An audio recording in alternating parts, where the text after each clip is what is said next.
सास का घूंघट। ये है देविका। देविका पढ़ी लिखी और मॉडर्न लड़की है, लेकिन उसकी शादी ऐसे परिवार में हुई है जो गांव में रहता है।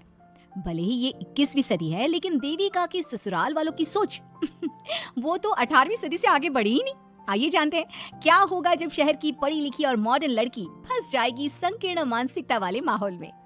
सागर, ये तुम्हारे गांव में सबने इतने लंबे लंबे घूंघट क्यों कर रखे हैं, और ये सब मुझे इतना घूर घूर कर क्यों देख रहे हैं? अरे यार, तुम भी घूंघट कर लो ना, इसीलिए तो देख रहे हैं सब तुम्हें। कम ऑन सागर, मैं घूंघट नहीं कर सकती, तुम्हें पता है ना मैं कौन हूँ। लेकिन देविका, मेरे पिताजी, चाचा जी, बड़े भैया और जीजा जी ने तुम्हें बिना घूंघट के देख लिया ना तो बहुत गुस्सा होंगे और न जाने कौन कौन से फरमान सुनाएंगे। घर चलो, देखा जाएगा जो होगा। सागर देविका से कई बार कहता है कि वो घूंघट कर ले, लेकिन देविका सागर की नहीं सुनती और अपने ससुराल के दरवाजे पर पहुंच जाती है। जब देविका वहां पहुंचती है तो देखती है कि उसकी सास बिमला, चाची सास कम्मो और जेठानी सुजाता ने लंबा सा घूंघट कर रखा था, पर उनकी ननद बीना ने घूंघट नहीं किया हुआ था। लेकिन हाँ, उससे सर पर सलीके के साथ दुपट्टा जरूर ओढ़ा हुआ था। सागर अपनी पत्नी को सबसे मिलवा रहा होता है, तभी सागर के पिता जोगिंदर बोलते हैं, सागर, तूने बहू को इस घर के तौर तरीके नहीं समझा। हमारे घर की औरतें बिना घूंघट के किसी पर आए मर्द के सामने नहीं आती, और तू इसे ऐसे ही ले आया। पिताजी, मैं समझा दूंगा, वो नई नई शहर से आई है ना, इसलिए उसे पता नहीं है। सागर की बात सुनकर उसके चाचा जी महेंद्र बोलते हैं, ये बात तो तुझे गांव में कदम रखते ही अपनी बीवी को समझानी चाहिए थी। हमारा गांव में बहुत नाम है, तेरी बीवी ऐसे गांव भर में घूमेगी तो क्या इज्जत रह जाएगी हमारी। ये बोलकर जोगिंदर और महेंद्र वहां से चले जाते हैं। शाम को घर की सारी औरतें खाने की तैयारी करती है। खाना तैयार हो जाता है, लेकिन घर की कोई भी औरत खाना नहीं खाती। बहुत रात हो जाती है, तब देविका कहती है, सासू माँ, खाना बने हुए तो देर हो गई, रात भी बहुत हो गई है, हम लोग खाना क्यों नहीं खा रहे हैं? अरे बहू, ये क्या बोल रही हो? हमारे यहाँ घर की औरतें तब तक खाना नहीं खाती जब तक घर के मर्द खाना ना खा ले। लेकिन इतनी देर हो गई, आप सबको भूख नहीं लग रही क्या? तभी देविका की जेठानी सुजाता कहती है, लग तो रही है, लेकिन यहाँ की यही रीत है, ये निभानी तो पड़ेगी ना। भाभी जी, ये रीत नहीं है, औरतों को प्रताड़ित करने का एक तरीका है। अगर इस घर के आदमी पूरी रात नहीं आए तो पूरी रात खाना नहीं खाओगी क्या? देविका ये बोलकर सीधा सागर के पास जाती है। सागर उसे समझाता है, देविका, यहाँ ऐसा ही होता है, तुम थोड़ा सब्र कर लो, पिताजी और चाचा जी आते ही होंगे, फिर हम सब खाना खाएंगे। सागर देविका को समझा ही रहा था, तभी देविका की ननद वीना आकर कहती है, सागर, खाना खाने आ जाओ, पिताजी और चाचा जी आ गए हैं। चलो देविका, तुम्हारा इंतजार खत्म हुआ। सागर खाने के लिए बैठ जाता है। जब सब खाना खाने बैठते हैं तो देविका भी बैठ जाती है। सागर धीरे से उसे कहता है, अरे देविका, ये क्या कर रही हो? तुम इस तरह हमारे साथ खाना नहीं खा सकती। अगर क्यों सागर, मुझे भूख लगी है, सब लोग खा रहे हैं तो मैं क्यों नहीं खा सकती? ये हमारे घर का नियम है, पहले घर के आदमी खाते हैं और बाद में औरतें। लेकिन सागर, हमारे घर में तो ऐसा कोई नियम नहीं है। देविका और सागर में बहस छिड़ जाती है। तब सागर का बड़ा भाई कहता है, सागर, तेरी बीवी को एक बार में समझ में नहीं आता क्या कि इस घर की औरतें मर्दों के खाना खाने के बाद ही खाना खा सकती है? भैया, मैं देविका को यही समझा रहा था। मुझे तो लग रहा है कि इसके दिमाग में कोई बात ही नहीं बैठती एक बार में। भैया, मेरे दिमाग में बात तब बैठेगी ना जब आपकी बात कोई ढंग की होगी। अरे आखिर क्यों घर की औरतों को आप लोगों की बात खाना मिलेगा? हाँ, अब से पहले घर की किसी औरत ने घर के किसी मर्द से इस लहजे में बात नहीं की थी, इसलिए वो सब देविका की बात सुनकर हैरान रह गए।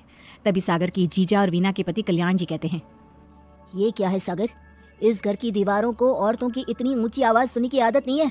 अपनी बीवी को बोल जरा होश से काम ले और चुपचाप चली जाए। क्यों चली जाऊं मैं चुपचाप? इस घर की औरतें आपकी हर बात बर्दाश्त कर लेंगी, लेकिन मैं शहर की पढ़ी लिखी लड़की हूँ, आपकी कोई भी फालतू के रीति रिवाज मैं नहीं बर्दाश्त करने वाली।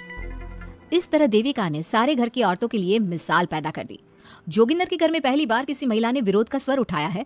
ये बात घर के किसी मर्द को बर्दाश्त नहीं हो रही है। तभी जोगिंदर कहता है, महेंद्र, मोहन, इस बेशर्म लड़की को कमरे में बंद कर दो और आज इसे कोई खाना नहीं देगा। अगर किसी ने इसे खाना दिया तो मैं उसे जिंदा नहीं छोड़ूंगा। महेंद्र और मोहन उसे कमरे में बंद कर देते हैं और उसे खाना भी नहीं देते। रात के 3 बज जाते हैं। भूख की वजह से देविका को नींद भी नहीं आती। तभी उसे कुछ महसूस होता है।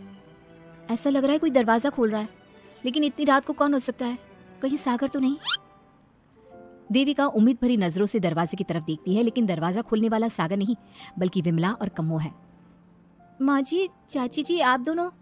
बहू, ये ले, हम तेरे लिए खाना लाए हैं, खा ले। और ये बात ना तो किसी को बताना मत कि हमने तुझे खाना दिया है, नहीं तो हमारे मर्द मार मार कर हमारा बुरा हाल कर देंगे। माँ जी, आप यहाँ इतना घुट घुट कर क्यों रहती हो? देविका, अब तू भी इस घर की बहू है, तू भी हमारी तरह रहना सीख ले। इस घर के कायदे कानून अपना ले। इस घर के मर्द तो कभी बदलने वाले हैं नहीं बहू, तो तू ही बदल ले अपने आप को।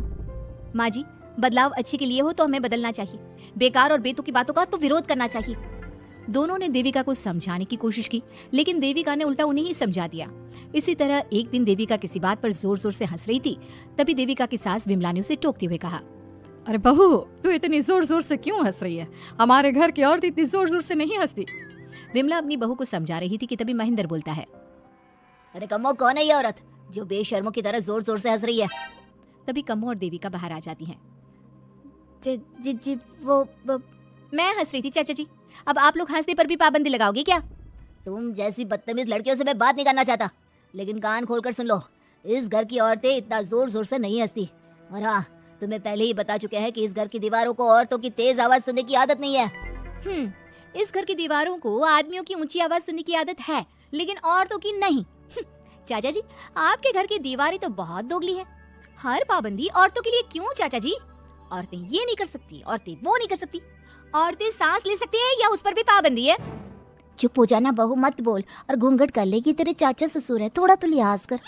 कम्मो के समझाने पर भी देविका चुप नहीं होती। वो महेंद्र से ऐसे ऐसे सवाल पूछती है जिनका जवाब उसके पास होता ही नहीं। महेंद्र गुस्से से सागर को आवाज देता है। महेंद्र की आवाज सुनकर घर के सभी आदमी बाहर आ जाते हैं। जी जी चाचा जी, आपने बुलाया? अपनी मुंह जोर बीवी को यहाँ से ले जाने तो कुछ अनर्थ हो जाएगा। क्या हुआ चाचा जी? तेरी बीवी जिस तरह से मुझसे बात कर रही है, छोटे बड़े की तमीज नहीं है इसे। कम से कम 7 दिन तक ये कमरे से बाहर नहीं निकलनी चाहिए। अगर इसे मैंने कमरे से बाहर देख लिया तो किसी की खैर नहीं, समझे? पर मैंने कुछ गलत नहीं बोला सागर, जो सच है मैंने वही कहा है। देविका, चलो मेरे साथ। लेकिन सागर, मेरी बात तो सुनो। सागर देविका को वहां से ले जाता है। इसी तरह से कई दिन बीत गए। अब देविका अपने ससुराल में हर गलत बात का विरोध करने लगी, लेकिन जितना ज्यादा वो विरोध करती, उसके ससुराल वाले उस पर उतना ही ज्यादा अत्याचार करते। अब देखना यह है कि देविका अपने ससुराल वालों के अत्याचारों को यूं ही सहती रहेगी। क्या उसके ससुराल में घूंघट में औरतों का दम इसी तरह घुटता रहेगा? अगर आप इन सवालों के जवाब जानना चाहते हैं ना, तो हमें कमेंट करके जरूर बताइएगा। और हमारी स्टोरी को लाइक, शेयर और चैनल को सब्सक्राइब करना ना भूलें। सास का घूंघट पार्ट 2। पिछले अंक में हमने देखा कि देविका अपने ससुराल में हर गलत बात का विरोध करती, तो उसकी वजह से देविका पर उसके ससुराल वाले बहुत अत्याचार करने लगे। एक दिन देविका ने सचिन से कहा, सचिन, मैं तुम्हारे घर में नहीं रह सकती, तुम मुझे आज ही मेरे घर शहर भेज दो, मैं अपने मम्मी पापा के पास रहूंगी। क्यों देविका, तुम शहर क्यों जाना चाहती हो? यहाँ तुम्हें किस बात की परेशानी है? किस बात की परेशानी नहीं है सचिन, तुम्हारे घर के आदमी औरतों के साथ जानवरों जैसा व्यवहार करते हैं। मैं ऐसे माहौल में नहीं रह सकती। देखो देविका, तुम्हें यहीं रहना होगा। तुम्हारी शादी मुझसे हो गई है, अब मैं तुम्हारा पति हूँ और यही तुम्हारा घर है। अच्छा, तो तुम्हें याद है कि मैं तुम्हारी पत्नी हूँ? जब तुम्हारे पिताजी और चाचा जी मुझे एक हफ्ते के लिए कमरे में बंद कर देते हैं, तब तुम्हें क्यों याद नहीं आता कि जो औरत कमरे में बंद है वो तुम्हारी पत्नी है? जब तुम्हारे जीजाजी और भाई मुझसे बदतमीजी से बात करते हैं, मुझे खाने के लिए कुछ नहीं देते, तब भी तुम्हें याद नहीं आता कि मैं तुम्हारी पत्नी हूँ? देखो देविका, तुम बेकार की बातें मत करो। तुम यहाँ ढंग से रहोगी, सबकी बात मानोगी, तो कोई तुम्हें कुछ नहीं कहेगा। इस तरह जानवर की तरह रहना ढंग से रहना है तो सॉरी सचिन, मैं नहीं रह सकती। मैं आज ही अपने घर जाऊंगी। ये बोलकर देविका अपना सामान पैक कर लेती है और घर से जाने लगती है। सचिन भी उसके पीछे पीछे चलता है और उसे समझाने की कोशिश करता है। जब ये सब जोगिंदर ने देखा तो बोल पड़ा, बहू, यह सब क्या हो रहा है? कहाँ जा रही हो? सचिन, बताओ अपने पिताजी को कि कहाँ जा रही हूँ मैं। तुम्हें शर्म नहीं आती अपने पति का नाम लेते हुए? मैं अपने पति का नाम ले रही हूँ, इसमें आपको क्या परेशानी है? आपका नाम तो नहीं ले रही हूँ ना? देविका, ये किस तरह से बात कर रही हो तुम पिताजी से? जिस तरह से करनी चाहिए उस तरह से कर रही हूँ बात। इससे अच्छी तरह से मैं तुम्हारे घर के किसी भी आदमी से बात नहीं कर सकती। तीनों की बात सुनकर घर के बाकी लोग भी वहां जाते हैं। तभी जोगिंदर कहता है, हमारे घर की औरतें अपने मर्दों का नाम नहीं लेती। तुम्हारे शहर में होता होगा, लेकिन हमारे यहाँ पर ऐसा कुछ नहीं होता। बहू, सचिन तुम्हारा पति है, तुम उसका नाम मत लिया करो। तुम अपने पति का नाम लेने की जगह ए जी, ओ जी, सुनो जी कहा करो। पति ना परमेश्वर होता है। तो परमेश्वर का तो हम नाम लेते हैं। क्यों माँ जी, क्या आप अपने इष्ट देव का नाम नहीं लेती? माँ जी, ये सब इन पुरुषों के बनाए तौर तरीके हैं औरतों को दबाने के लिए। ये बेशर्म लड़की ऐसा नहीं सुधरेगी। ये हमारे घर की औरतों को भड़का रही है। सचिन, तुम इसे चुप कराओगे या फिर मैं करूं? नहीं नहीं पिताजी, मैं अभी समझा देता हूँ। चलो देविका अंदर, और कितना तमाशा बनाओगी मेरा। सचिन, मैं अंदर नहीं बाहर जाऊंगी, अब मैं यहाँ नहीं रह सकती। देविका की बात सुनकर महेंद्र कहता है, भाई साहब, ये लड़की इस घर से और गांव से बाहर ना जानी चाहिए, नहीं तो हमारे घर और गांव की औरतें भी ऐसी ही हरकतें करेंगी, वो भी मर्दों के खिलाफ बगावत करेंगी। और मैं भी देखती हूँ कि मुझे घर से बाहर जाने से कौन रोकता है। बहू, इनसे बहस करने का कोई फायदा नहीं, तुम अंदर चलो। इस गांव के मर्दों के अंदर बहुत अहंकार भरा हुआ है। देविका किसी की बात नहीं सुनती और अपना सामान उठाकर घर से बाहर जाने लगती है। तभी वहाँ मोहन और कल्याण आते हैं। कल्याण देविका के हाथ में से उसका सूटकेस छीन लेता है और मोहन देविका को जोरदार थप्पड़ मारता है। देविका का सर दीवार में लगता है और वो बेहोश हो जाती है। देविका, देविका तुम ठीक तो हो? भैया आपकी हिम्मत कैसे हुई मेरी पत्नी पर हाथ उठाने की? सचिन, तुम जल्दी से देविका भाभी को अंदर कमरे में ले जाओ, मैं अभी वैद्य जी को लेकर आती हूँ। वीना जल्दी से वैद्य जी को लेकर आती है। वैद्य जी थोड़ी देर तक देविका की जांच करते हैं और कहते हैं, मुबारक हो आप सबको, आपकी बहू माँ बनने वाली है। अभी तो मैं आपको दवाई दे देता हूँ, लेकिन आगे इनके इलाज के लिए आपको दाई अम्मा को बुलाना होगा। ये बात सुनकर घर के सभी लोग खुश होते हैं। देविका को जब होश आता है, उसे ये बात पता चलती है तो वो बहुत खुश होती है। वो सबसे कहती है, मैं अपने बच्चे को यहाँ नहीं रख सकती। क्यों बहू, क्या हुआ? अब तुम ये सब बातें मत सोचो, तुम्हें आराम करना चाहिए। नहीं माँ जी, आप नहीं समझ रही। अगर मेरा बेटा हुआ तो इस घर के मर्दों की तरह अहंकारी और औरतों पर जुल्म करने वाला बनेगा, और अगर मेरी बेटी हुई तो वो जानवरों की तरह जुल्म सहने वाली बनेगी, और दोनों ही अनपढ़ रहेंगी। देविका की बात सुनकर घर की सभी औरतों को पहली बार एहसास हुआ कि वो किस अंधकार वाले समाज में जी रही हैं। लेकिन फिर भी घर की सारी औरतें उसे ही समझाती हैं। बहू देखो, तुम्हारी बात सही है, लेकिन तुम इस हालत में सफर नहीं कर सकती। हाँ बहू, तुम यहीं रहो, अपना और अपने बच्चे का ख्याल रखो। देखो ना देविका भाभी, हमें बिल्कुल भी पढ़ना लिखना नहीं आता, अपना नाम भी नहीं लिख पाते, तो आप मुझे थोड़ा पढ़ा दीजिए ना। देविका, तुम्हारी बातें सुनकर पहली बार हमें एहसास हुआ है कि कैसे माहौल में हम जी रहे हैं। तुमने हमारे अंदर उम्मीद की नई रोशनी पैदा की है। यहाँ से मत जाओ तुम। देविका ने घर की औरतों की बात सुनी तो उसका दिल पसीज गया। उसने गांव में ही रहने का फैसला लिया। वो अपने घर की औरतों को रोज पढ़ाती, उन्हें अपने अधिकारों के बारे में, देश के बारे में बताती। इसी तरह कई दिन बीत गए और एक दिन सुजाता ने सचिन से कहा, सचिन, देविका की तबीयत ठीक नहीं, तुम जल्दी जाकर दाई अम्मा को बुला लाओ ना। भाभी, दाई अम्मा क्या कर लेंगे? आप किसी डॉक्टर को बुला लो, मेरी तबीयत ठीक नहीं है। देविका, गांव के लोग डॉक्टर पर भरोसा नहीं करते। दाई अम्मा बरसों से ये काम कर रही है, वो तुम्हें ठीक कर देगी। सचिन, तुम्हारे घर वाले अनपढ़ हैं, तुम तो पढ़े लिखे हो ना, देख नहीं रहे मेरी हालत क्या हो रही है। तभी तो बोल रहा हूँ, समय बर्बाद मत करो, मैं अभी आता हूँ। सचिन दाई अम्मा को बुलाकर ले आता है। दाई अम्मा घरेलू नुस्खों से देविका का इलाज तो कर देती है। कुछ समय के लिए उसकी हालत भी स्थिर हो जाती है, लेकिन वो पूरी तरह से ठीक नहीं होती। फिर देविका सचिन से कहती है, सचिन, मुझे समझ में नहीं आ रहा तुम मुझे डॉक्टर के पास क्यों नहीं ले जा रहे? मैं माँ बनने वाली हूँ और मुझे ये भी नहीं पता कि मेरा हेमोग्लोबिन कितना है।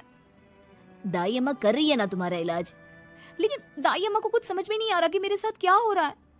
अगर देखो तुम मुझे नहीं लेकर गए ना तो मैं खुद ही चली जाऊंगी। अगले दिन देविका की तबीयत दोबारा बिगड़ जाती है और दाई अम्मा के किसी भी नुस्खे से वो ठीक नहीं हो रही थी। देविका ने सारी हिम्मत जुटाई और वो अकेले ही डॉक्टर के पास जाने लगी। उसे देखकर मोहन कहता है, बहू, इस हालत में कहाँ जा रही हो?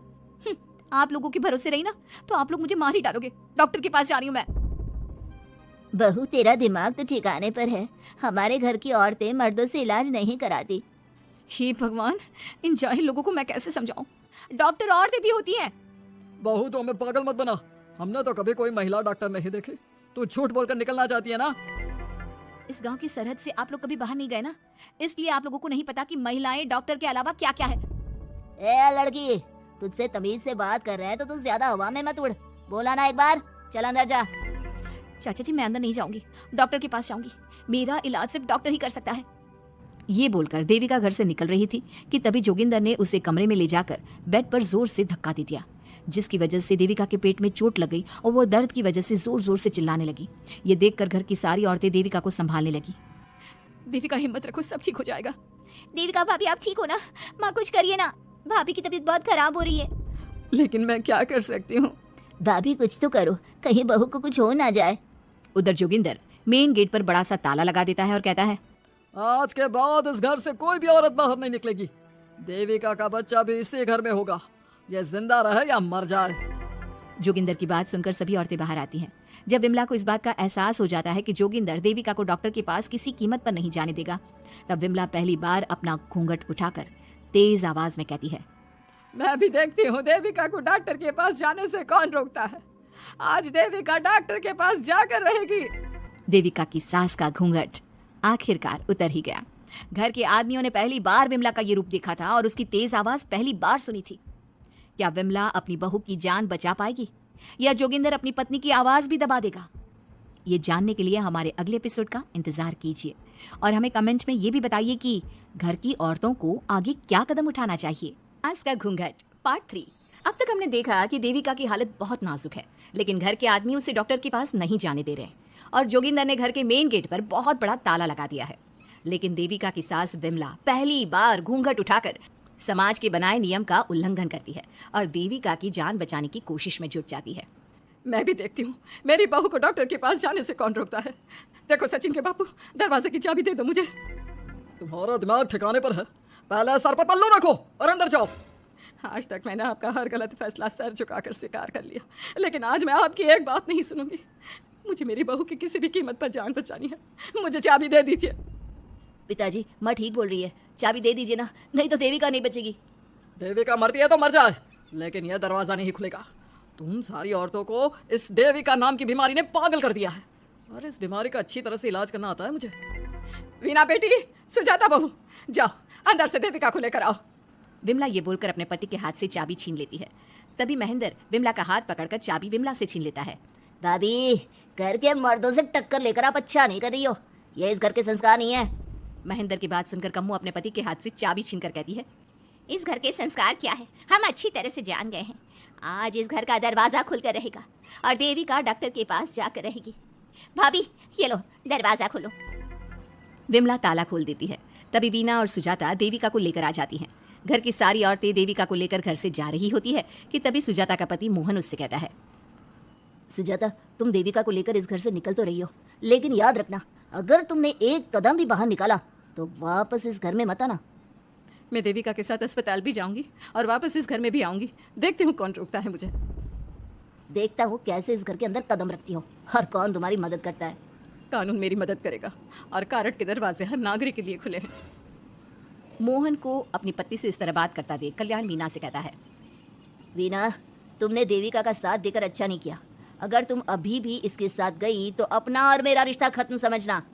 मुझे कोई फर्क नहीं पड़ता, तुमने आज तक किया ही क्या है मेरे लिए। तुम खुद घर जमाई बनकर मेरे घर में रह रहे हो, कभी 100 रुपए की साड़ी दिलाई है मुझे? मेरे आने से पहले मेरा घर छोड़कर निकल जाना, समझे? ये बोलकर वीना और घर की सभी औरतें देविका को अपने साथ अस्पताल ले जाती है। वहां जाने के बाद डॉक्टर जल्दी से देविका का चेकअप करता है। चेकअप करने के बाद वो गुस्से से कहता है, ये क्या किया है तुमने? क्या हुआ डॉक्टर साहब? आपकी बहू की इतनी ज़्यादा हालत ख़राब है और उन्हें चोट भी लगी है, फिर भी आपने उन्हें हॉस्पिटल लाने में इतना लेट कर दिया। आपको 3 दिन पहले ही इन्हें हॉस्पिटल में एडमिट करवाना चाहिए था। हमसे गलती हो गई डॉक्टर साहब, लेकिन आप जल्दी कुछ करिए, हमारी बहू और उसके बच्चे को बचा लीजिए। देखिए, अभी कुछ भी कह पाना मुश्किल है। हम माँ और बच्चे में से किसी एक को ही बचा सकते हैं। आप सोच लो किसे बचाना है। डॉक्टर साहब, आप देविका को बचाइए, उससे कुछ नहीं होना चाहिए। देखिए, हमें देविका का ऑपरेशन करना पड़ेगा। आप इनके पति को बुलाइए, हमें कुछ पेपर पर साइन करवाने हैं। डॉक्टर की बात सुनकर सभी औरतें सोच में पड़ जाती हैं। तभी वीना कहती है, डॉक्टर साहब, इनके पति नहीं आ सकते, ये इनकी सास है विमला देवी, आप इनसे साइन करवा लीजिए। लेकिन पेशेंट की हालत इतनी नाजुक है, इनके पति है कहाँ? वो अपने आदमी होने का धर्म निभा रहा है, पति धर्म के बारे में उसे कुछ नहीं पता। डॉक्टर साहब, वो नहीं आएगा। क्या क्या करना है आप मुझे बताइए। थोड़ी देर बाद डॉक्टर देविका का ऑपरेशन शुरू कर देते हैं। जब वो ऑपरेशन थिएटर से बाहर आते हैं तो कहते हैं, आप लोगों की किस्मत अच्छी है, देविका भी सुरक्षित है और उसका बच्चा भी। डॉक्टर, बेटा हुआ है या बेटी? बेटा हुआ है। सब लोग बहुत खुश होते हैं। कुछ दिन तक देविका उसी हॉस्पिटल में रहती है और उसके ससुराल की औरतों ने उसका बहुत ध्यान भी रखा। अब देविका कुछ हद तक ठीक हो गई। डॉक्टर ने देविका को घर जाने की इजाज़त दे दी, लेकिन सभी सोच में पड़ गए। हम भाभी को घर ले तो जाएं, लेकिन माँ, आपको घर का माहौल पता है ना, देविका भाभी अभी पूरी तरह से ठीक नहीं हुई। भाभी वहाँ आराम नहीं कर पाएंगी और पता नहीं घर के सारे आदमी हमारे साथ क्या करेंगे। माँ, क्या हम डॉक्टर से बात करके देविका को थोड़ी दिन और यहाँ नहीं रख सकते? जब वो पूरी तरह से ठीक हो जाएगी तो उसे यहाँ से ले जाएंगे। ये बात सुनकर विमला सोच में पड़ जाती है। तभी कम्मो कहती है, तुम दोनों ठीक कह रही हो, मैं अभी डॉक्टर से बात कर लेती हूँ। कम्मो डॉक्टर से बात कर लेती है और देविका कुछ दिन में बिल्कुल ठीक हो जाती है। देविका अपने बच्चे को गोद में लिए बाकी औरतों के साथ अपनी ससुराल जाती है, लेकिन घर के सभी आदमी उन्हें दरवाजे पर ही रोक देते हैं।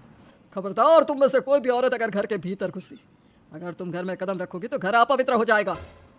घर हमारे कदम रखने से अपवित्र नहीं होगा, बल्कि आपकी गंदी सोच की वजह से घर क्या, अरे पूरा समाज अपवित्र हो रहा है। सुजाता, मैंने मना किया था ना घर से बाहर जाने के लिए। अब एक काम कर, जैसे यहाँ आई है वैसे ही यहाँ से सीधा अपने मायके लौट जा। क्यों जी, क्यों चली जाऊँ मैं अपने मायके? मैं जब तक चाहूँ यहाँ रह सकती हूँ। अगर आपने मुझे इस घर में आने से रोका तो मैं आपकी पुलिस में शिकायत कर दूंगी। वीना, इन सब की तरह तुम्हारा भी दिमाग खराब हो गया है। अब मैं तुम्हें बिल्कुल बर्दाश्त नहीं करूँगा। तुम्हें ऐसी सजा दूंगा कि तुम याद रखोगी। सजा बाद में देना, पहले मेरे घर से बाहर निकलो। खुद पूरी जिंदगी में एक घर नहीं खरीद पाए और मुझे सबक सिखाने की बात बोल रहे हो। देखो बिना, तुम इस घर की बेटी ज़रूर हो, लेकिन कल्याण इस घर में ही रहेगा। उसने बहुत कुछ किया है इस घर के लिए, लेकिन तुम अब यहाँ नहीं रह सकती। क्यों नहीं रह सकती? इस घर पर मेरा उतना ही हक है जितना सचिन का। देश के कानून ने मुझे ये हक दिया है। अगर मैं चाहूँ तो कोर्ट का सहारा लेकर इस जायदाद का आधा हिस्सा ले सकती हूँ। और हाँ कल्याण, तुमसे तलाक भी ले सकती हूँ। वीना, देविका के साथ रह रहकर तुम्हारा दिमाग भी खराब हो गया है। और कमो, मैंने तुमसे कितना मना किया, घर से बाहर मत जाओ, देविका की मदद मत करो, लेकिन तुमने मेरी एक नहीं सुनी। अब तुम इस घर से और मेरी जिंदगी से चली जाओ। ये कदम उठाकर तुमने बिल्कुल अच्छा नहीं किया। ये कदम तो मुझे उस समय उठाना चाहिए था जब मैं माँ बनने वाली थी। आपके झूठे अहंकार और गलत नियमों की वजह से मैंने अपने 2 बच्चे खो दिए। अगर उस समय मैं दाई अम्मा से इलाज ना कराती और हॉस्पिटल चली जाती तो सचिन के बराबर मेरे भी 2 बेटे होते। सभी पति इस बात पर अड़े हुए थे कि वो अपनी अपनी पत्नियों को घर के अंदर नहीं आने देंगे। देविका बहुत देर तक सबकी बातें सुनती रही। फिर उसने अपने पति से कहा, सचिन, तुम्हारे घर के आदमियों की बात तो मैंने सुन ली, अब तुम बताओ तुम्हारा क्या फैसला है? देविका, मुझे माफ़ कर दो, मैं तुम्हारे लिए कुछ नहीं कर सकता। मैं मजबूर हूँ। मुझे पता था सचिन, तुम्हारा यही जवाब होगा। मुझे अपने आप पर हैरानी है कि मैंने बिना रीढ़ की हड्डी वाले आदमी से प्यार ही क्यों किया, शादी क्यों की। अब मैं आप सबसे बस आखिरी बार पूछ रही हूँ, तुम हमें अंदर आने दे रहे हो या नहीं, या मैं पुलिस को फोन करूँ? देविका, आज तक हमारे गांव में पुलिस ने कभी कदम नहीं रखा और तू हमारे घर के दरवाजे पर पुलिस को लेकर आएगी? तेरी हिम्मत कैसे हुई ये बात करने की?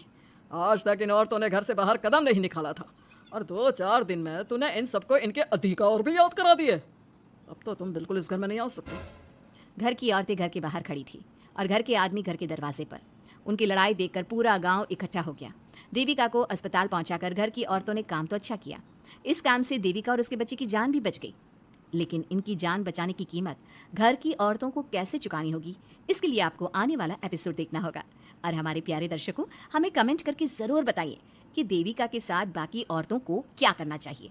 क्या उन्हें घर के अंदर जाने के लिए संघर्ष करना चाहिए या फिर वो घर छोड़कर चले जाना चाहिए? सास का घूंघट पार्ट 4। अब तक हमने देखा कि देविका के ससुराल के आदमी औरतों को घर के अंदर नहीं आने दे रहे हैं। देविका उन्हें पुलिस में जाने की धमकी देती है, जिससे पूरे गांव में अफरा तफरी मच जाती है। तभी गांव का एक आदमी सरपंच को बुलाकर ले आता है। सरपंच उनके घर के बाहर का नजारा देखकर कहते हैं, जोगिंदर जी, ये आपके घर की औरतों ने कैसा हंगामा मचा रखा है। आपका घर तो संस्कारों की मिसाल था, लेकिन ये मैं क्या देख रहा हूँ, आपके घर की किसी औरत ने घूंघट नहीं कर रखा। सरपंच जी, हमारे घर की औरतों को इस देविका ने बहकाया है। हमने पहले ही इन सबको चेतावनी दी थी कि अगर ये घर से बाहर गई तो हम इन्हें घर में नहीं आने देंगे। अब ये देविका हमें धमकी दे रही है कि पुलिस को बुलाएगी। क्या पुलिस? इस गांव का बरसों पुराना इतिहास रहा है, इस गांव में कभी पुलिस नहीं आई। गांव के सभी फैसले हमने मिलजुल कर किए हैं।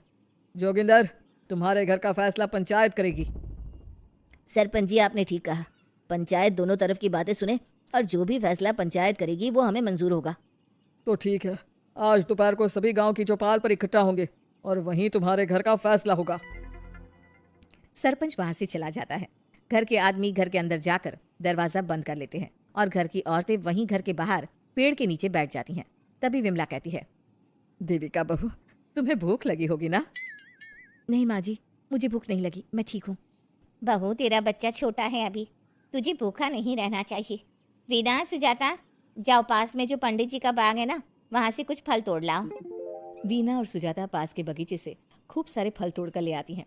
सभी औरतें फल खाती हैं। तभी देविका कहती है, आप सब घर से बाहर निकली, घूंघट उतार दिया तो इन मर्दों की इज्जत चली गई, लेकिन हम सब घर के बाहर भूखे प्यासे बैठे हैं। इस बात पर इन अहंकारी मर्दों को शर्म क्यों नहीं आ रही? हाँ देविका, तुम ठीक कह रही हो। अगर हम मर भी जाए ना, तब भी इन मर्दों के लिए इनके बनाए गए नियम कानून ही अहम रहेंगे, हम नहीं। सुजाता भाभी, मुझे तो सबसे ज्यादा सचिन पर गुस्सा आ रहा है। उसने मुझसे लव मैरिज की थी, क्या क्या वादे किए थे कि मेरा साथ कभी नहीं छोड़ेगा, और आज उसने मेरा साथ छोड़ दिया। अपने बच्चे को एक बार भी नहीं देखा उसने। देवी का वो शुरू से ही ना डरपोक रहा है, लेकिन इन सारी बातों को छोड़ो, मुझे तो इस बात की चिंता हो रही है कि पंचायत में न जाने क्या फैसला होगा। पता नहीं वो इंसाफ करेंगे भी या नहीं। वीना दीदी, आपको अभी भी पंचायत से इंसाफ मिलने की उम्मीद है? अगर इस गांव की पंचायत में सच में इंसाफ करने की भावना होती तो सरपंच जी अभी हमें घर के अंदर जाने देते। देखा नहीं कितना जहर उगल कर गए हैं हमारे खिलाफ। तो बहू, अब हम क्या करेंगे? पंचायत तो हमारे खिलाफ ही फैसला सुनाएगी। पहले तो हम अपनी सारी बातें रखेंगे। अगर ये लोग नहीं माने तो आपको वही करना होगा जो मैं कहूँगी। लेकिन एक बात आप याद रखना, किसी भी सूरत में हम झुकेंगे नहीं, क्योंकि हम सही हैं। देविका सभी औरतों को समझा रही थी, तभी वहाँ एक गाँव वाला आता है। आप सभी को पंचायत में बुलाया है। उस गांव वाले की बात सुनकर सभी औरतें पंचायत में पहुंचती हैं। वो देखती हैं कि उस पंचायत में सारा गांव इकट्ठा हो गया है। बहुत सारी औरतें लंबे लंबे घूंघट करके वहां आई हुई हैं। तभी पंचायत की कार्यवाही शुरू की गई और घर के आदमियों से पूछा गया कि वो घर की औरतों को घर में क्यों नहीं रखना चाहते। हमारे घर की औरतें ना तो घूंघट उतारती है और ना ही किसी डॉक्टर से इलाज करवाती है, और हमारे मना करने के बाद भी इन सब ने घर से बाहर कदम रखा, हमसे ऊंची आवाज में बात की। हमने इन सबको चेतावनी भी दी, लेकिन इन्होंने हमारी बात नहीं सुनी। अब ये सभी औरतें हमारे घर में नहीं रह सकती। अब औरतें अपना पक्ष रखें। ये कानून की किस किताब में लिखा है कि औरतों को घूंघट करना चाहिए? और अगर मेरे ससुराल की औरतें मुझे डॉक्टर के पास ना लेकर जाती तो ना मेरा बच्चा जिंदा बचता और ना ही मैं। लेकिन दाई अम्मा से हम इलाज करवा रहे थे ना। दाई अम्मा को कुछ समझ में नहीं आ रहा था। देविका का इलाज दाई अम्मा के बस की बात नहीं थी। काफी देर तक दोनों पक्षों में बहस चलती रही। दोनों एक दूसरे पर आरोप प्रत्यारोप लगाते रहे, लेकिन दोनों पक्षों की बात सुनने के बाद पंचायत ने जो फैसला लिया उसके लिए तो देविका पहले से ही तैयार थी। दोनों पक्षों की बात सुनने के बाद पंचायत ने यह फैसला किया है कि सारी गलती महिलाओं की है। अगर वो अपने अपने पतियों से माफ़ी मांग लेती है और वादा करती है कि भविष्य में कभी ऐसी गलती नहीं दोहराएंगी, तो वो घर के अंदर प्रवेश कर सकती हैं। हमें पंचायत का फैसला मंजूर नहीं है। हमने कोई गलती नहीं की जो हम माफी मांगे। और किस बात का वादा करें हम? हमने देविका की जान बचाई है, तो आप हमसे भविष्य में किसी की जान न बचाने का वादा ले रहे हैं क्या? अगर तुम्हें पंचायत का फैसला मंजूर नहीं है तो तुम सबको घर में नहीं, पुरानी हवेली में रहना होगा, जो अब खंडहर बन चुकी है। यह खंडहर तुम्हारे घर के सामने ही है। सरपंच जी, आपका फैसला सही नहीं है। एक बार और सोच लीजिए इस फैसले के बारे में। ओ शहर की छोरी, 4 किताबें क्या पढ़ ली, हमें सही गलत का पाठ पढ़ाएगी? तुझे पता नहीं कि पंचायत का फैसला यहाँ सदियों से चलता आया है और लोग उसी को मानते आए हैं। अच्छी तरह जानती हूँ सरपंच जी। अगर मैं चाहूँ तो आपके इस फैसले को कोर्ट की चौखट तक ले जा सकती हूँ। पुलिस को बुलाकर अभी घर के अंदर जा सकती हूँ। पंचायत और घर के आदमियों की शिकायत पुलिस में कर सकती हूँ और अपने बच्चे को उसका हक दिलवा सकती हूँ। लेकिन नहीं, मैं ऐसा नहीं करूँगी। मैं उसी खंडहर में रहूँगी और इस गांव के आदमियों को दिखा दूंगी कि औरत खंडहर को भी महल बना सकती है, और वो भी बिना किसी आदमी की मदद के। सारे गांव की औरतें देविका की बातें सुनकर हैरान हो जाती है। उनका जीवन घूंघट और घर की 4 दीवारी के बीच में ही था। कोई औरत अपने हक के लिए पंचायत से भी टकरा सकती है, ये बात उन्होंने पहली बार सुनी थी। अब देविका घर की औरतों के साथ खंडहर में चली जाती है। माँ जी, ये खंडहर तो काफ़ी पुराना है। भाभी, खंडहर पुराने ही होते हैं। मुझे तो डरावना भी लग रहा है। मैं डर की वजह से कभी इस खंडहर के आसपास भी नहीं आई, लेकिन मुझे क्या पता था कि एक दिन इसी में रहना पड़ेगा। ये तो टूटा फूटा भी पड़ा है। माँ जी, एक काम करते हैं, ये खंडहर तो काफ़ी बड़ा है, इसलिए एक हिस्से की साफ सफाई करके उसे ही रहने लायक बना देते हैं। बाद में धीरे धीरे पूरा खंडहर ठीक कर लेंगे। हाँ बहू, तुम ठीक कह रही हो। विमला भाभी और मैं इस खंडहर के टूटे हुए हिस्सों पर मिट्टी और ईंटें लगा देते हैं। सुजाता और विना, तुम साफ सफाई कर लो। सभी औरतें मिलकर खंडहर के एक हिस्से को सुधारना शुरू कर देती है और काफ़ी देर तक मेहनत करने के बाद वो उस हिस्से को काफ़ी हद तक अच्छा कर लेती हैं। और इसी तरह रात हो जाती है। सभी औरतें बैठकर बात करती है। माँ, हमने इस खंडहर को घर तो बना दिया है, लेकिन ये घर चलेगा कैसे? हाँ माँ जी, मैं भी यही सोच रही हूँ। और हम सब तो बड़े हैं, गर्मी सर्दी भूख कुछ भी आसानी से बर्दाश्त कर सकते हैं, लेकिन देविका का बेटा बहुत छोटा है, उसे तो हमें अच्छी तरह से पालना होगा ना। मैं भी यही सोच रही हूँ कि आगे हमें क्या करना चाहिए। कम्मो और मैं मिलकर मिट्टी का चूल्हा और मिट्टी के बर्तन बना देते हैं। कुछ दिन के लिए खाने का इंतजाम भी हो जाएगा, क्योंकि यहाँ पर खेत और बाग बगीचे आसपास ही है, कहीं से कुछ भी ले सकते हैं। पहले आप मुझे ये बताइए कि आप सब लोगों को आता क्या है, मतलब कोई ऐसा काम जिसका आपको शौक हो, जो आपने बचपन से किया हो। बहू, तेरी दिमाग में चल क्या रहा है? माँ जी, बहुत कुछ चल रहा है, बस अब हमारा सारा ध्यान इस बात पर होना चाहिए कि हम अपने लिए अच्छे से अच्छा क्या काम कर सकते हैं। आप सब हिम्मत से और समझदारी से काम लो, फिर देखना हम इस खंडहर को भी महल बना देंगे। इसके लिए सबसे पहले हमें आत्मनिर्भर बनना होगा। देविका सभी को समझा रही थी, तभी उसका बेटा रोने लगा। उसने अपने बेटे को गोद में उठाया और उसे चुप कराने लगी। अब देविका के सामने सबसे बड़ी चुनौती थी कि वो किस तरह से ससुराल की औरतों को आत्मनिर्भर बनाए और किस तरह से अपना घर चलाए। हमारे प्यारे दर्शकों, अब आप बताइए, देविका और घर की सभी औरतों ने अपने पतियों से माफी ना मांगकर सही किया या गलत? क्या उनका खंडहर में रहने का फैसला सही था? अब देविका को क्या कदम उठाना चाहिए, हमें कमेंट में जरूर बताना। हमारी कहानी को लाइक, शेयर और चैनल को सब्सक्राइब करना मत भूलना। सास का घूंघट पार्ट 5। अब तक हमने देखा कि पंचायत के फैसले के अनुसार घर की सारी औरतें खंडहर में रह रही हैं। अब देविका के सामने सबसे बड़ी चुनौती ये है कि घर की औरतों को आत्मनिर्भर कैसे बनाया जाए। देविका ये सब सोच ही रही थी कि तभी उसकी नजर मिट्टी के बर्तनों पर गई। अरे, ये इतने सुंदर सुंदर मिट्टी के बर्तन किसने बनाए हैं? ये बर्तन तो माँ जी और चाची जी ने बनाए हैं। अरे वाह, इतने सुंदर बर्तन तो मैंने आज तक नहीं देखे। माँ जी, चाची जी, आपने ये कहाँ से सीखा? अरे बहू, ये तो हम बचपन से बनाते आ रहे हैं।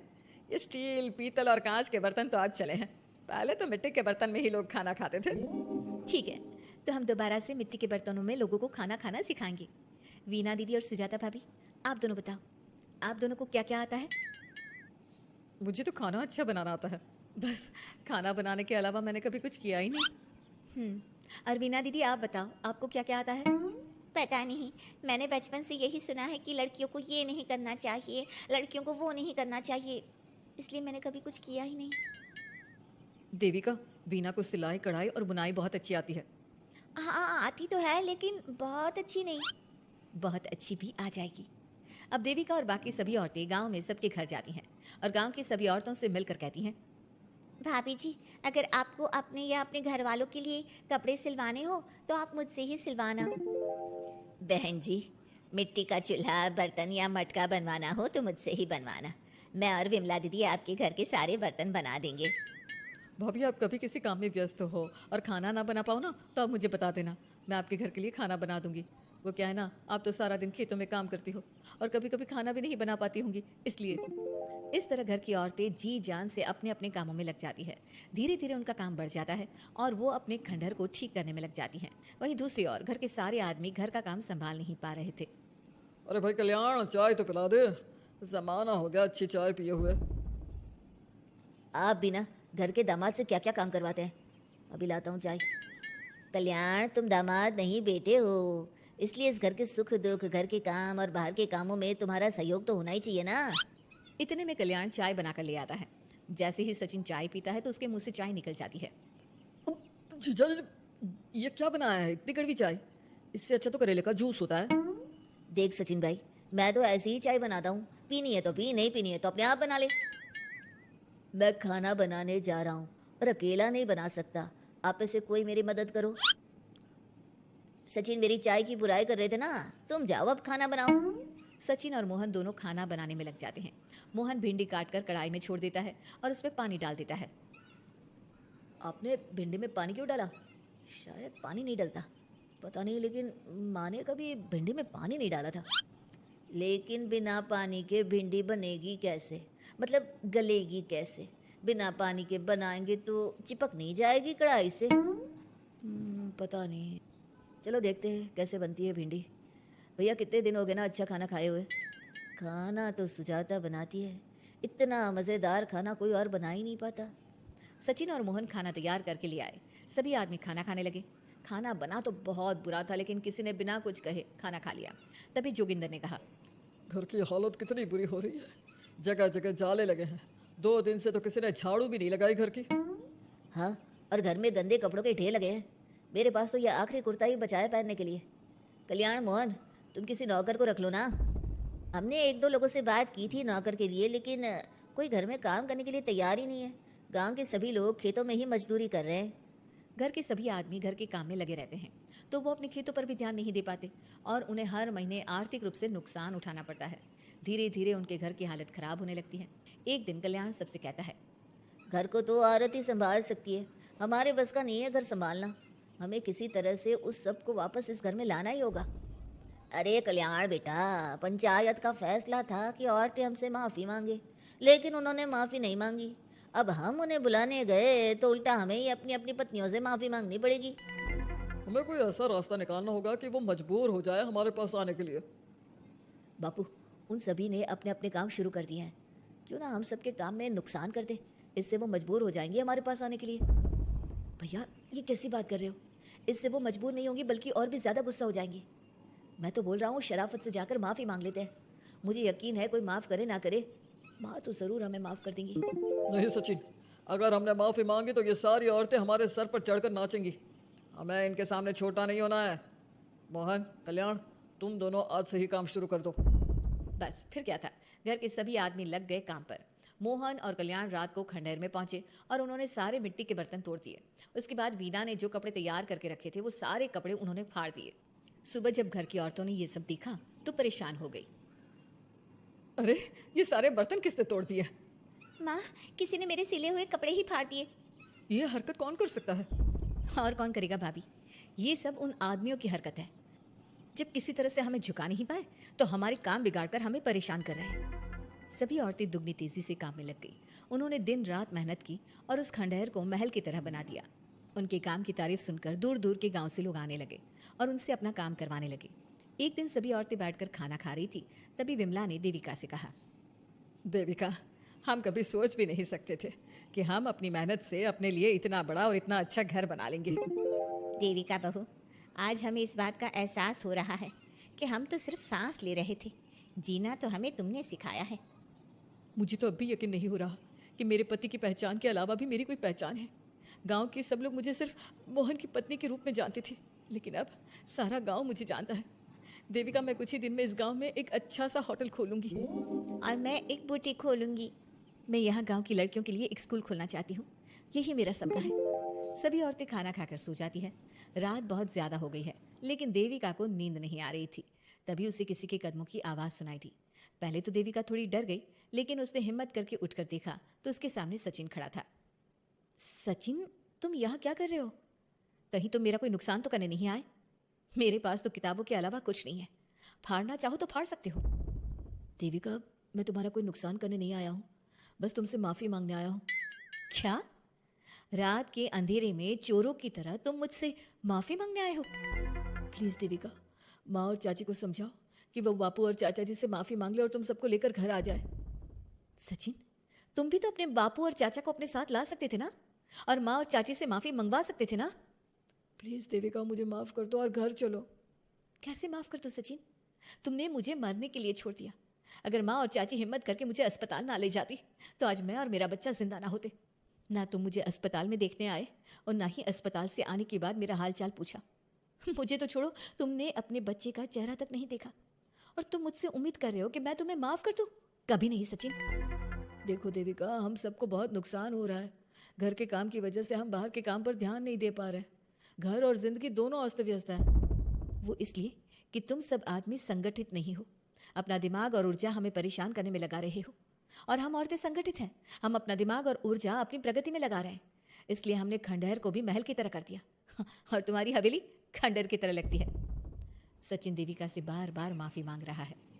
क्या सचिन को अपनी गलती का सच में पछतावा है या फिर ये घर के आदमियों की कोई नई चाल है?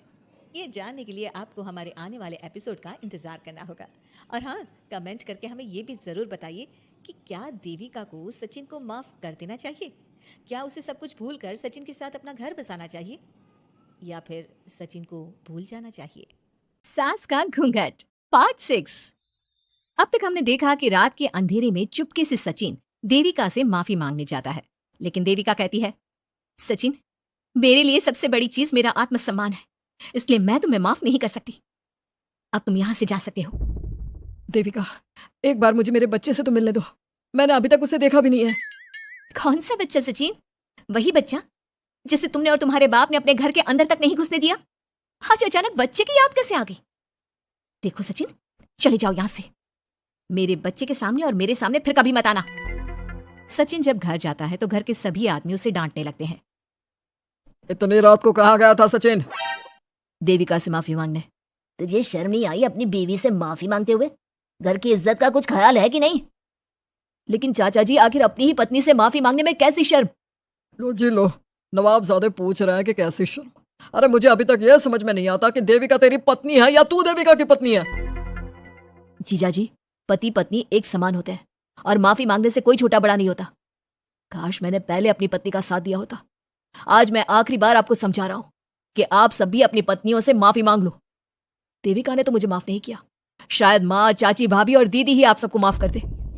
सचिन सभी को समझाने की बहुत कोशिश करता है, लेकिन कोई भी उसकी बात नहीं सुनता। वहीं दूसरी ओर सुजाता के हाथ का बना खाना सारे गांव में फेमस हो गया था, तो उसने एक बहुत अच्छा सा होटल खोल दिया। देविका, मैं चाहती हूँ मेरे होटल की सबसे पहली ग्राहक तुम ही हो, क्योंकि तुम्हारी वजह से ही आज मैं अपना खुद का होटल खोल पाई हूँ।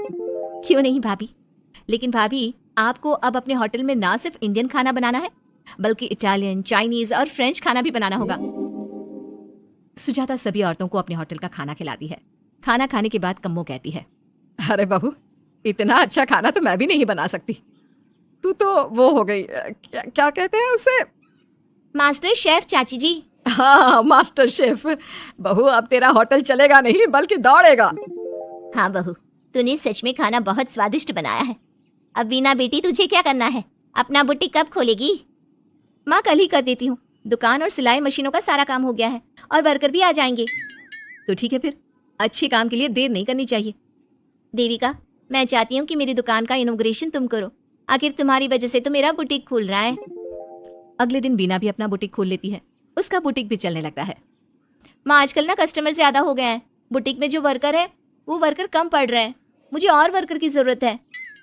बेटी, गांव में तो तुझे कोई मिलने से रहा, अच्छे वर्कर तो शहर से ही मिलेंगे। हमें भी कुछ लोगों की जरूरत है जो हमारे बर्तन शहर ले जाकर बेच सके। देविका बहू, अब तू ही कुछ कर। ठीक है माँ जी, मैं अपने पापा से बात करती हूँ। वो अखबार में इश्तेहार दे देंगे तो कई वर्कर आ जाएंगे। कम्मो और विमला के बनाए बर्तन भी दूर दूर तक बिकने लगे।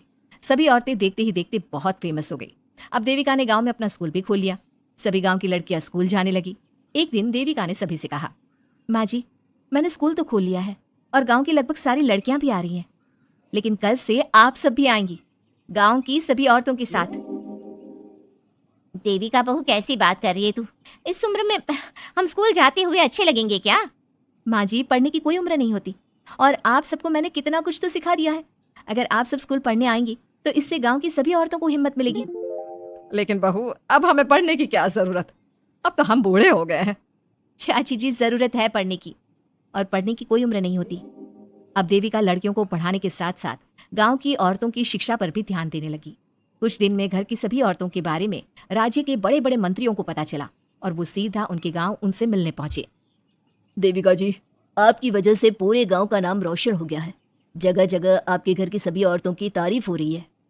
हाँ देविका जी, आप सभी के बारे में सुनकर हम अपने आप को रोक नहीं पाए और आपसे मिलने आ गए। देविका जी, हम आपको और आपके घर की सभी औरतों को सम्मानित करना चाहते हैं और आपके स्कूल के लिए डोनेशन भी देना चाहते हैं। इस तरह मंत्री और गांव के सभी लोग देविका के साथ साथ उसके घर की सभी औरतों को प्रतीक चिन्ह देकर, फूलों की माला पहनाकर और शॉल देकर सम्मानित करते हैं। इसके अलावा देविका के स्कूल के लिए भी बहुत पैसा देते हैं। जिस पंचायत ने देविका के खिलाफ फैसला सुनाया था, उस पंचायत को अपने फैसले पर आज पछतावा हो रहा था। उधर घर के आदमियों की हालत और भी खराब हो रही है। बापू, चाचा जी, अब सचिन ने आपको समझाया था कि सबसे माफी मांग लेते हैं, तब आपने हमारी बात नहीं सुनी। अब देखिए, सभी का राज्य में कितना नाम हो रहा है। खुद मंत्री जी उनको सम्मानित करने आए हैं। बापू, मोहन और सचिन ठीक कह रहे हैं। हमारी हालत तो दिन पे दिन खराब होती जा रही है। ना तो हम घर का कोई काम कर पा रहे हैं और ना ही बाहर का। तुम लोग जरूरी बात सबसे आखिर में बताते हो। ये बात तुम लोग पहले भी तो बता सकते थे। भैया, हमें सबसे माफी मांगनी चाहिए और सबको यहाँ बुला कर लाना चाहिए। ठीक है, तुम सब यही चाहते हो तो चलो, आज ही घर की सभी औरतों को घर ले आते हैं। घर के सभी आदमी चल देते हैं सभी औरतों से माफी मांगने के लिए। जैसे ही वो औरतों के पास पहुंचते हैं, सभी हैरान हो जाती हैं। कम्मो, ये सब यहाँ क्यों आए हैं? पता नहीं, लगता है आज फिर झगड़ा करने आए हैं हमसे। अगर आज कल्याण ने मुझे कुछ बोला तो इसे छोड़ूंगी नहीं मैं। मैं भी नहीं छोड़ूंगी मोहन जी को। ना इनका भरता बनाया तो मेरा नाम भी सुजाता नहीं। शांत रहो आप सब, देखने तो दो क्या कहते हैं। सभी आदमी अपनी अपनी पत्नियों से माफी मांगते हुए कहते हैं, कम्मो, मुझे माफ कर दो, मैं तुम्हें घर ले जाने आया हूँ। तुम्हारे बिना घर बहुत सुना लगता है विमला, घर चलो। सुजाता, मैंने जो भी तुम्हारे साथ किया उसके लिए मैं बहुत शर्मिंदा हूँ। मुझे तुम्हारी और तुम्हारे हाथ के बने खाने की बहुत याद आती है। तुम मेरे साथ घर चलोगी ना? वीना, वो घर मेरा नहीं तुम्हारा है, और मैं नहीं चाहता कि तुम मेरी वजह से अपना घर छोड़ दो। इसलिए अपने घर चलो और हम सबको माफ कर दो। अपने पतियों की इस तरह माफी मांगने से सभी औरतें अपने पतियों को माफ करके उनके साथ जाने को तैयार हो जाती हैं। लेकिन देविका घर आने से मना कर देती है। सभी औरतें उसे समझाती है। देविका बहू, अब घर जाने में क्या दिक्कत है? मान तो ली सबने माफी। देख तो सचिन भी कितना शर्मिंदा है। हाँ बहू, हमारी लड़ाई तो यही थी कि ये हमसे माफी मांग कर इज्जत के साथ घर ले जाए। अब घर चलने से तेरी शादी बच सकती है। चाची जी, मैं पहले भी बता चुकी हूँ, अब दोबारा से फिर कह रही हूँ, मेरे लिए शादी से बड़ा है आत्मसम्मान। आप लोगों की शादी आपकी मर्जी से नहीं हुई है, लेकिन मेरी शादी मेरी मर्जी से हुई है। इसलिए शायद आप लोगों को फर्क नहीं पड़ता कि आपके पति ने आपके साथ क्या किया, पर मुझे इस बात से बहुत फर्क पड़ता है कि मेरे पति ने मुझे अपने बराबर नहीं समझा, और इसलिए मैं उसे माफ नहीं कर सकती। देविका, मैं अपने बर्ताव के लिए बहुत शर्मिंदा हूँ। तो जिंदगी भर शर्मिंदा रहना। और हाँ, आप सब इनके साथ जाना चाहती हैं तो जाइए, लेकिन मेरी एक बात हमेशा याद रखिएगा, शादी सिर्फ एक रस्म होती है। इस रस्म में पति और पत्नी बराबर के हिस्सेदार होते हैं, ना कोई छोटा होता है और ना कोई बड़ा। इसलिए यदि आपका पति आपको सम्मान दे तो बदले में उसे सम्मान दो, नहीं तो वो जैसा करे आप भी वैसा ही करो। देविका सचिन के साथ नहीं जाती है और अपने बेटे के साथ वहीं रहने का फैसला करती है। अब वो न सिर्फ अपने गांव बल्कि हर जगह जाकर महिला शिक्षा और उनके अधिकारों का प्रचार करती है। हमारे प्यारे दर्शकों, हमें कमेंट करके जरूर बताएं कि देविका का ये फैसला आपको कैसा लगा, और हमारी कहानी सास का घूंघट आपको कैसी लगी। इसी तरह की मजेदार कहानी सुनने के लिए हमारे चैनल को सब्सक्राइब जरूर करें।